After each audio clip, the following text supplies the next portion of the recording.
అంబేద్కర్ అంబేద్కర్ అంబేద్కర్ ఆయన ఒక దళిత నేత. ఆయన భారతదేశం కోసం ఏం చేశారు అంటారు చాలా మంది. అంతెందుకు, మన ఊర్లోనే చాలా మంది అంటుంటారు రిజర్వేషన్ ఒకటే ఇచ్చారని చెప్పేసి అంబేద్కర్ చాలా మంది తిట్టుతూ ఉన్నారు. మీరు నేను ఇలా పబ్లిక్గా మన అభిప్రాయాలు షేర్ చేసుకుంటున్నాం. మనకి ఏ రాజకీయ పార్టీ అయినా పాలనలోకి వచ్చిస్తే జనాన్ని పట్టించుకోకపోతే మనం ఆ పార్టీని విమర్శించగలం. ఇవన్నీ మన హక్కులు. భారత రాజ్యాంగంలోనే ఆర్టికల్ 19 భావ ప్రకటన స్వేచ్ఛ, ద ఫ్రీడమ్ ఆఫ్ స్పీచ్. ఈ హక్కు మనకు కల్పించింది డాక్టర్ బిఆర్ అంబేద్కర్ గారు. ఆర్టికల్ 32 రాజ్యాంగ పరిష్కారాల హక్కు, the right to constitution the remedies, the right to constitution remedies. ఇది కూడా అంబేద్కర్ గారే ప్రవేశపెట్టారు.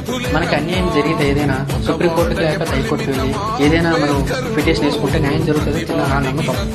అది ఈ హక్కు వల్ల. ఈ హక్కు కేవలం దళితులకు వర్తిస్తుంది అనుకుంటున్నారు మీరు? ప్రతి భారత పౌరుడికి వర్తిస్తాయి కదా. ఈ రోజు మన భారతదేశంలో మహిళలు ఫలానా వయసుకే పెళ్లి చేసుకోవాలి, సమానంగా ఆస్తుల వాటా కోరే హక్కు, విడాకులు తీసుకోవడం, మళ్ళీ పెళ్లి చేసుకోవడం. ఓ విషయం తెలియకడుగుతాను, అప్పట్లో ఇంట్లో మాట్లాడే హక్కైనా ఉందా ఆడవాళ్ళకి? అది తెలియకడుగుతాను, కామెంట్లో చెప్పండి.